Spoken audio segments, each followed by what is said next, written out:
PVP महाविद्यालय कवठेमंकाळ मानसशास्त्र विभागामध्ये आपणा सर्व विद्यार्थ्यांचं मी स्वागत करतो. मी प्राध्यापक विनोद कांबळे, मानसशास्त्र विभाग प्रमुख PVP महाविद्यालय. आज आपण या ऑनलाईन लेक्चरच्या माध्यमातून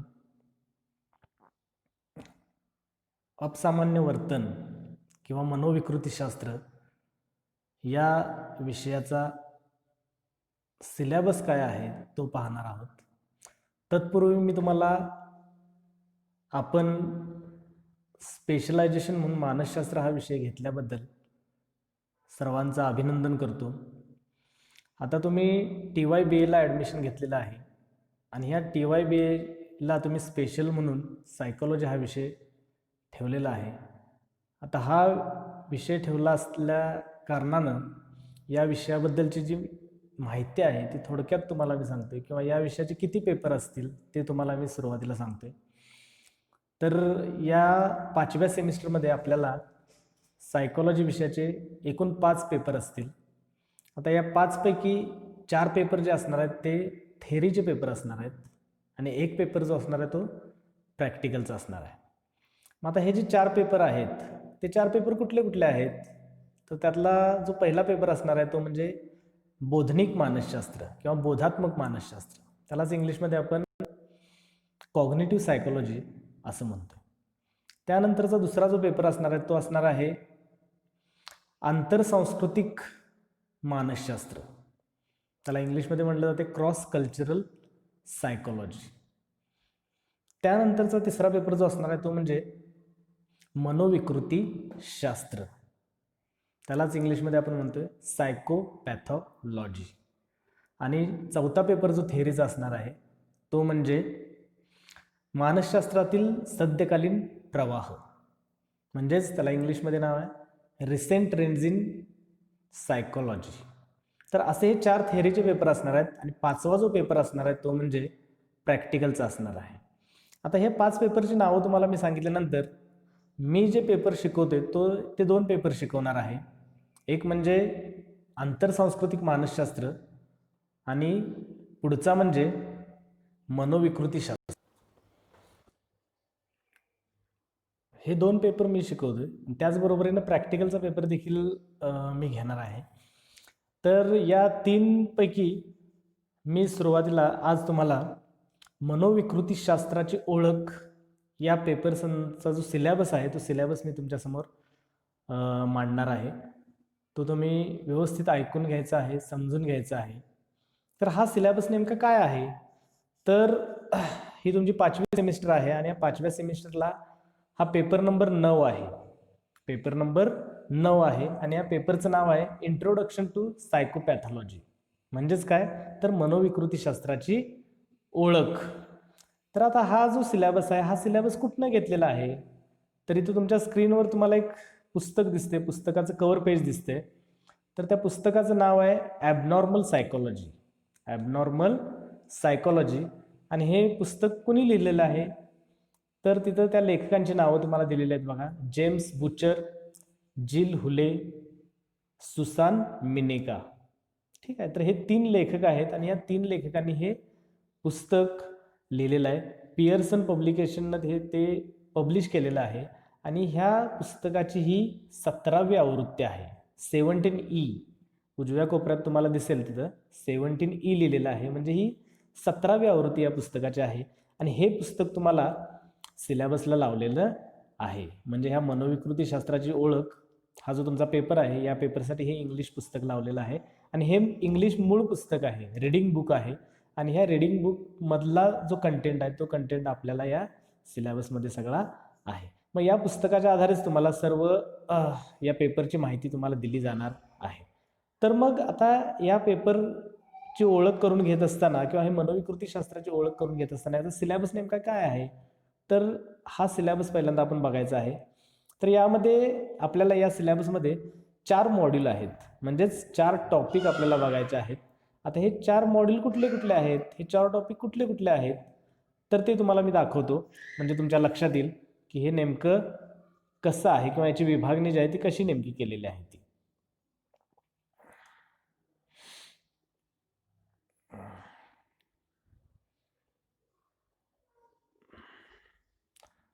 तर इथं तुम्हाला दिसेल स्क्रीनवर की हा मनोविकृतीशास्त्राचा पेपर आहे. मनोविकृतीशास्त्राची ओळख असं त्या पेपरचं नाव आहे. आणि यातलं मॉड्यूल नंबर 1 जे आहे, पहिलं मॉड्यूल, ते मॉड्यूल काय आहे बघा, तर त्या मॉड्यूलचं नाव आहे मनोविकृतीशास्त्र एक आढावा. मनोविकृतीशास्त्र एक आढावा. मग आता या मनोविकृतीशास्त्र एक आढावा यामध्ये काय काय तुम्हाला बघायला मिळणार आहे किंवा काय काय अभ्यासाला मिळणार आहे. तर यामध्ये जनरल मनोविकृतीशास्त्र म्हणजे नेमकं काय, त्याच्या जे संकल्पना आहेत त्यातील त्या संकल्पना तुम्हाला अभ्यासाला मिळणार आहेत. तर त्यामधलं 1.1 हा जो पहिला मुद्दा आहे, तो पहिला मुद्दा काय आहे बघा, तर त्याचं नाव आहे अपसामान्यत्वाची सूचके.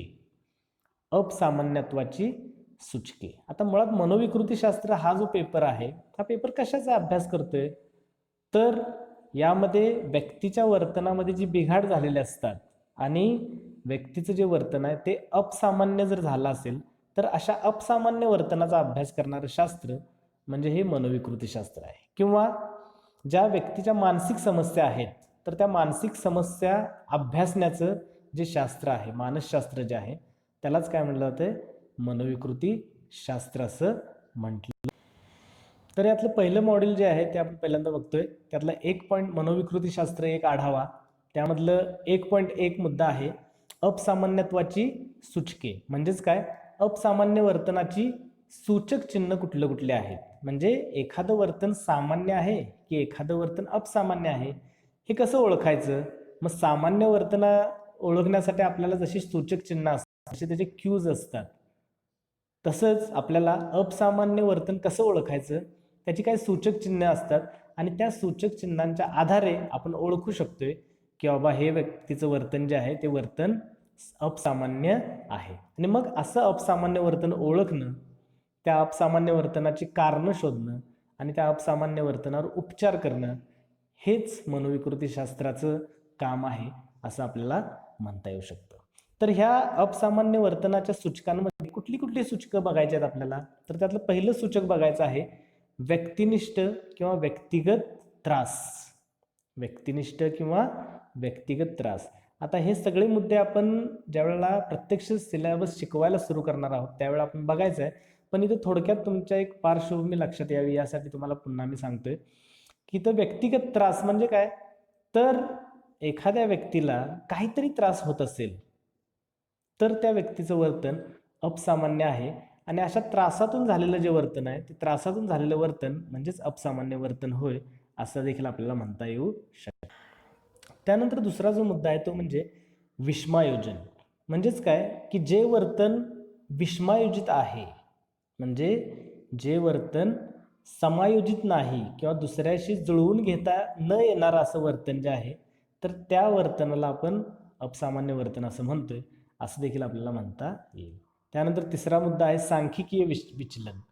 म्हणजे संख्यात्मक हा मुद्दा आहे, तो आपण प्रत्यक्ष सिलेबस शिकवताना तुम्हाला सांगितलं जाईल की स्टॅटिस्टिकल कसं त्याचं ॲनालिसिस केलं जातं ह्या अपसामान्य वर्तनाचं. त्यानंतर चौथा मुद्दा जो आहे म्हणजे सामाजिक मानदंडांचं उल्लंघन. म्हणजे समाजामध्ये आपण जगत असताना आपण समाजाचे नीतिनियम पाळत असतोय, समाजाचे काही जे नियम आहेत त्या नियमांचं पालन करत असतो, ते नियम फॉलो करत असतोय. आणि असे जे नियम आहेत, हे असे नियम जर आपण पाळत असू तर आपलं वर्तन सामान्य स्वरूपात असतं. आणि अशा ह्या सामाजिक नियमांचं किंवा मानदंडांचं जर एखाद्या व्यक्तीकडून उल्लंघन होत असेल, ते नियम पाळले जात नसतील, तर त्याला मग अपसामान्य वर्तन किंवा मनोविकृतीचं वर्तन असं म्हटलं जातं. त्यानंतर पुढचा मुद्दा आहे सामाजिक अस्वस्थता. म्हणजेच काय की एखाद्या विशिष्ट वर्तनामुळं समाजाचं स्वास्थ्य जर बिघडत असेल, म्हणजे समाज जो गुण्यागोविंदाने नांदत आहे, तर त्या समाजाच्या दैनंदिन कार्यक्रमांमध्ये किंवा दैनंदिन त्यांच्या जगण्यामध्ये जर एखाद्या व्यक्तीचं वर्तन अडथळा निर्माण करत असेल किंवा त्यातून सामाजिक अस्वस्थता निर्माण होत असेल, तर अशा वर्तनाला देखील अपसामान्य वर्तन किंवा मनोविकृतीचं वर्तन असं म्हटलं जातं. ठीक आहे. त्यानंतरचा पुढचा जो सूचक चिन्ह आहे ते म्हणजे अतार्किकता आणि अनिश्चितता. अतार्किकता आणि अनिश्चितता म्हणजे जे वर्तन तर्कधिष्ठित नाही किंवा जे वर्तन अतार्किक स्वरूपाचं आहे अशा वर्तनाला काय म्हणायचं आहे? अपसामान्य वर्तन असं म्हणायचं आहे. आणि त्याचबरोबरीनं जे वर्तन अनिश्चित स्वरूपाचं आहे म्हणजे पुढच्या व्यक्तीबद्दल आपण काही निश्चित सांगू शकत नाही की तो आता काय वागेल, कसं वागेल, कुठली रिॲक्शन देईल, हे जर आपल्याला निश्चितपणे सांगता येत नसेल तर असं व्यक्तीचं जे वर्तन आहे जे अनिश्चित आहे तर त्याला आपण अपसामान्य वर्तन असं म्हणतो. आणि शेवटचं याचं सूचक चिन्ह आहे ते म्हणजे धोकादायक. तर जे वर्तन धोकादायक स्वरूपाचं आहे मग ते धोका त्या व्यक्तीला स्वतःला निर्माण करणारा असेल किंवा इतर व्यक्तींना किंवा समाजासाठी जे वर्तन धोकादायक आहे अशा व्यक्तीच्या वर्तनाला काय म्हटलं जाते? अपसामान्य वर्तन असं म्हटलं जाते किंवा त्यालाच मनोविकृतीचं वर्तन असं म्हटलं. त्यानंतरचा पुढचा जो मुद्दा आहे, पहिला मुद्दा कुठला बघितला आपण? अपसामान्यत्वाची सूचके म्हणजे अपसामान्य वर्तनाची सूचक चिन्ह कुठली आहेत, म्हणजे कुठल्या वर्तनाला अपसामान्य वर्तन म्हटलं जातं आणि ते कसं ओळखायचं, कुठल्या सूचक चिन्हांच्या माध्यमातून ते ओळखायचं हे बघितलं. त्यानंतर 1.2 मुद्दा आहे DSM-5 आणि मानसिक विकृतीची व्याख्या. आता हे DSM-5 काय आहे तर त्याचा खूप डिटेल आपण नंतर बघायचं आहे शिकवताना. तर तत्पूर्वी मी तुम्हाला एक सांगतो फक्त की DSM याचा अर्थ काय? तर DSM कशाचा लॉंग फॉर्म आहे, शॉर्ट फॉर्म आहे तर डायग्नोस्टिक स्टॅटिस्टिकल मॅन्युअल. याचा लॉंग फॉर्म काय DSMचा? Diagnostic statistical manual. म्हणजेच काय की जगभरामध्ये ज्या सगळ्या मानसिक विकृती आहेत तर त्या मानसिक विकृतींचं वर्गीकरण करणारी एक प्रणाली जी आहे त्या प्रणालीचं नाव काय आहे? Diagnostic statistical manual. ठीक आहे. म्हणजेच काय? निदानात्मक सांख्यिकीय माहिती पुस्तिका. कशाची? मनोविकृतींची. ठीक आहे. आणि ही पब्लिश कोण करतं ही पुस्तिका किंवा माहिती पुस्तिका? तर ही माहिती पुस्तिका पब्लिश करणारी जी संस्था आहे की जी सायकोलॉजीची देखील संस्था आहे जागतिक पातळीवरची तर ती म्हणजे APA. म्हणजेच काय? American psychological association. APA American psychological association. तर ही APA ही माहिती पुस्तिका प्रकाशित करते आणि जगभरातील लोकांना ह्या मनोविकृतींचं जे वर्गीकरण केलं जाते ते कशा पद्धतीने केलं जाते किंवा मनोविकृतींची ज्या व्याख्या केल्या जातात त्या कशा केल्या जातात तर याची सगळी माहिती ह्या DSM प्रणालीमध्ये किंवा या माहिती पुस्तिकेमध्ये आपल्याला पाहायला मिळते. आता ह्या माहिती पुस्तिकेचं पुढं 5 आकडा म्हणलंय म्हणजे काय DSM-5 म्हणलंय. तर हे 5 काय आहे तर हा 5वी आवृत्ती त्याची आहे. म्हणजे आतापर्यंत ह्या 5 आवृत्त्या म्हणजे त्याच्यामध्ये बदल होत गेलेले आहेत आणि जसजसे बदल होत गेले तसतसे त्याच्या आवृत्त्यांमध्ये बदल होत गेलेले आहेत. आणि आता सध्या जी आवृत्ती सुरू आहे ती म्हणजे DSM-5 म्हणजे 5वी आवृत्ती त्याची सुरू आहे. आणि मग ह्या 5व्या आवृत्तीनुसार मग मानसिक विकृतीची नेमकी व्याख्या कशी केली गेलेली आहे ते आपल्याला इथं दुसऱ्या मुद्द्यामध्ये बघायचं आहे. लक्षात येते? ठीक आहे. तिसरा मुद्दा जो आहे तो म्हणजे वर्गीकरण आणि निदान. म्हणजेच काय की ह्या मानसिक विकृतींचं वर्गीकरण जे आहे ते वर्गीकरण नेमकं कसं केलं जातं आणि व्यक्तीचं वर्तन सामान्य आहे की अपसामान्य आहे ते कसं ओळखलं जातं, त्याचं निदान कसं केलं जातं तर ते ह्या तिसऱ्या मुद्द्यामध्ये आपल्याला बघायचं आहे. 1.3 मध्ये मानसिक विकृतींचं वर्गीकरण कसं केलं जातंय आणि त्याचं निदान कसं केलं जातंय. तर हेच सगळं ह्या DSM-5 या प्रणालीमध्ये किंवा या माहिती पुस्तिकेमध्ये आपल्याला बघता येऊ शकेल. आणि मग हे असं वर्गीकरण का करायचं आहे? कारण अनेक मानसिक विकृती ज्या आहेत त्या मानसिक विकृतींची लक्षणं जी आहेत ती लक्षणं बऱ्यापैकी सारखी असतात आणि मग सारखी लक्षणं असल्यामुळं नेमकी या व्यक्तीला कोणती विकृती आहे किंवा याची नेमकी समस्या नेमकी कोणती आहे ते जर आपल्याला जाणून घ्यायचं असेल तर आपल्याला त्यांचं निदान योग्य पद्धतीनं करणं आणि त्यांचं वर्गीकरण योग्य पद्धतीने करणं हे जास्त गरजेचं आहे. आणि मग यामधलाच एक उपमुद्दा बघायचा आहे की या वर्गीकरणाचे फायदे आणि तोटे कुठले आहेत. म्हणजे हे वर्गीकरण का केलं जातं आणि केल्यामुळं ह्याचे फायदे काय होतात आणि याचे तोटे काय होऊ शकतात. आणि त्यातलाच दुसरा उपमुद्दा आहे मानसिकदृष्ट्या आजारी लोकांकडे पाहण्याच्या पूर्वग्रहदूषित अभिवृत्ती कशा कमी करता येतील. आता हा सगळ्यात महत्त्वाचा मुद्दा आहे की मानसिकदृष्ट्या जे आजारी लोक असतात तर ह्या आजारी लोकांकडं समाजाचा पाहण्याचा दृष्टिकोन हा खूपच नकारात्मक असतो, पूर्वग्रहदूषित असतो. म्हणजे शारीरिक आजारांवर आपण उपचार करायला गेलो तर आपल्याला काही कोण वेगळ्या दृष्टीने बघत नाही. पण एखादा व्यक्ती एखाद्या मानसिक उपचार घेण्यासाठी एखाद्या रुग्णालयामध्ये गेला किंवा मेंटल हॉस्पिटलमध्ये जर जात असेल किंवा तिथं उपचार घेत असेल तर त्या व्यक्तीकडं समाजाचा पाहण्याचा दृष्टिकोन हा पूर्णपणे नकारात्मक बनलेला असतो आणि अशा व्यक्तीला समाजामध्ये कुठलंही स्थान दिलं जात नाही. आणि मग समाज ह्या अशा व्यक्तींकडं पूर्वग्रहदूषित दृष्टीनेच बघत असतोय किंवा त्याच्याकडे नकारात्मक दृष्टिकोनातून बघत असतोय. त्याचं नेहमी समाजामध्ये अवमूल्यन केलं जातं. तर ह्या ज्या लोकांच्या अभिवृत्त्या आहेत ह्या लोकांच्या अभिवृत्त्या आपल्याला कशा कमी करता येईल हा मुद्दा इथं आपल्याला बघणं गरजेचं आहे. समजतंय ना, हा महत्त्वाचा मुद्दा आहे. आज कोरोनाचा प्रादुर्भाव आपल्यामध्ये आहे हे लक्षात येते. जगभरामध्ये कोरोना हा आजार पसरत चाललेला आहे आणि या कोरोनाच्या पार्श्वभूमीवर कोरोनाकडे बघण्याचा देखील लोकांचा दृष्टिकोन किंवा समाजाचा दृष्टिकोन कसा आहे, नकारात्मक आहे. म्हणजे एखाद्या घरामध्ये एखादा व्यक्ती कोरोना पॉझिटिव्ह जर आढळला तर त्या व्यक्तीकडं इतर लोकांचा बघण्याचा दृष्टिकोन खूपच नकारात्मक बनलेला दिसतोय. म्हणजे कालपर्यंत ज्या व्यक्ती एकमेकांशी बोलत होत्या, मिळून मिसळून राहत होत्या, त्याच व्यक्ती ज्यावेळेला तो व्यक्ती पॉझिटिव्ह आहे, कोरोना पॉझिटिव्ह आहे असं समजतं त्यावेळी ते त्यांच्याकडे बघत देखील नाहीत. मग आता सोशल डिस्टन्सिंग किंवा फिजिकल डिस्टन्सिंग पाळणं हे जास्त गरजेचं आहेच.